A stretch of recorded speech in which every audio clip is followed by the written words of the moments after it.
When I posted a funny video about Icelandic cream bun day a few years ago, I had no idea that it would lead me to meet the love of my life and eventually have a little baby who is staring up at me right now. I'll link to the video below so you can see what I'm talking about. But the bizarre part is that Hale, my boyfriend, doesn't even like Icelandic cream buns and doesn't care about Boladagar today at all, even though he is a born and bred Icelander and has basically had this holiday happening all of his life. It even amazes me that he ended up somehow seeing that video just because he is not normally someone who cares about any of the Boludar type advertisements or videos about it. But he later told me that because it was funny, he thought, let me reach out to this girl and let her know that I think she's funny and see if he wants to grab a coffee. Funny enough, the day that he reached out to me was on February 13th. This is the same day that I am filming this. And I think it's the most hilarious thing because when he reached out, I was like, thank you.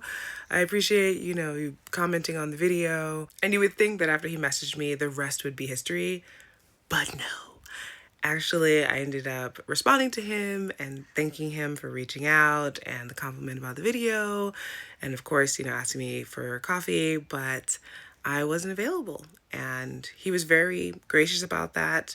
At the time, I was already divorced, but I was in this like weird situationship thing. And I don't know, my brain was just not in the right place to be meeting new people.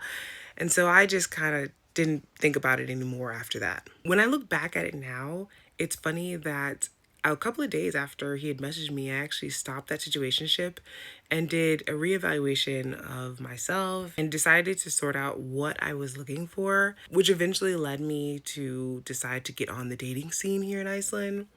And I have to say, that's a different story time if people are interested in that. For whatever reason, I was not very into getting on Tinder, but not surprisingly, Facebook's algorithm somehow knew that I was looking to date and advertised to me about Facebook dating. And if you have like shared connections on Facebook to someone that you're potentially interested in on Facebook dating, you can sort of like check that person out, I guess you could say. And so I felt more comfortable starting out on Facebook dating. So that's what I did. To my surprise, I saw Hale on there and I freaked out a little bit because I was like, oh no, we're a match. And what if he comes across my profile and sees that I'm on here and is like, hey, this girl told me that she wasn't available for dating or whatever. And now she's on this site. So I was like, oh crap. Okay. Let me reach back out to him on Messenger and let him know that I'm available now. When I reached out, I told him I was actually available now for that coffee. And it was nice that he was still available and interested in meeting up. The funny thing is when he was trying to pick out a place to go and get coffee, I was like, I don't even drink coffee. I know you asked me originally that, and I was just kind of answering based off of the concept of getting coffee, but I'm not gonna have coffee when we meet, probably tea or something, which made him laugh. And he was like, no problem. How about we meet for dinner? We met at an Indian restaurant called Gandhi, had a lovely dinner, great conversation, and we're interested in meeting again.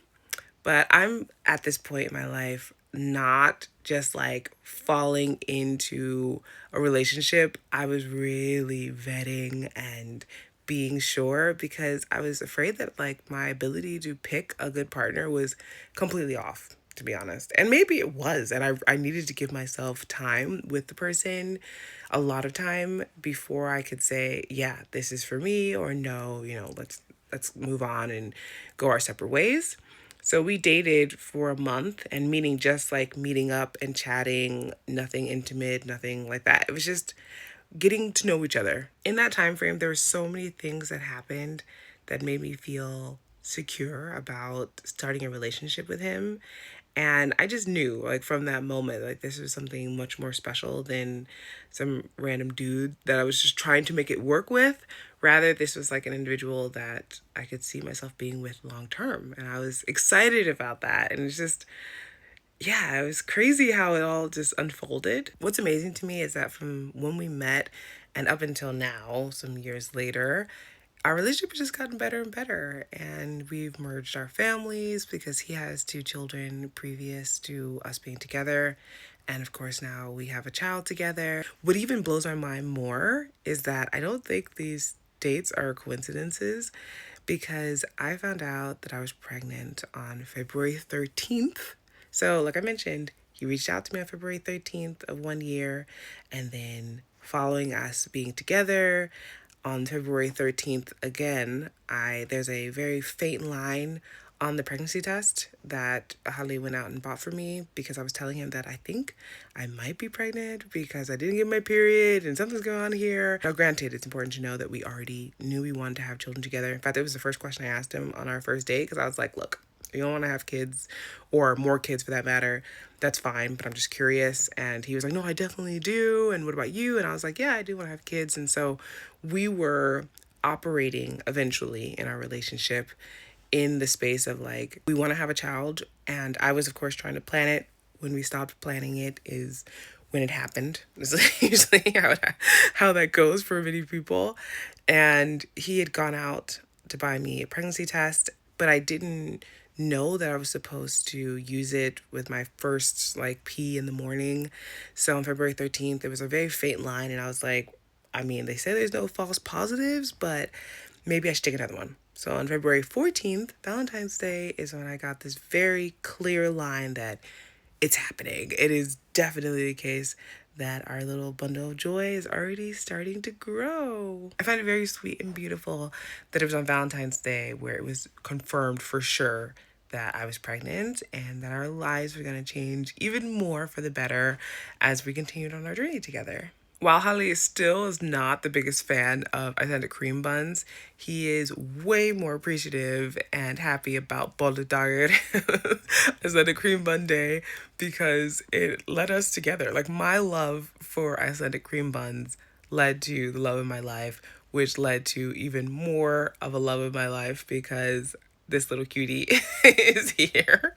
And I just find that hilarious, serendipitous, and really fun to talk about, because it's just, you never know how things are going to turn out. And sometimes when you're somewhat lowest, weirdest points in life, things are turning around and you can't even see it. In a nutshell, that's how Bolludagur, or Icelandic Cream Bun Day, brought us together. I have other really random and funny stories like this that I'll share in the future. And of course, I'll put up some photos of Icelandic cream buns that I'll be eating this year, because I'm never gonna miss an Icelandic cream bun season or time. And it's only during this time of the year. So the Monday before Lent is Bolludagur, or Icelandic cream bun day. But the weekend before is huge for being able to go out and get buns at different bakeries. I actually have a podcast episode and slash blog post that's linked in the description below about 5 places where you can get amazing Icelandic cream buns, whether it's this year or in the future, so you can check that out. As always, thank you so much for watching, and I'll see you in the next one.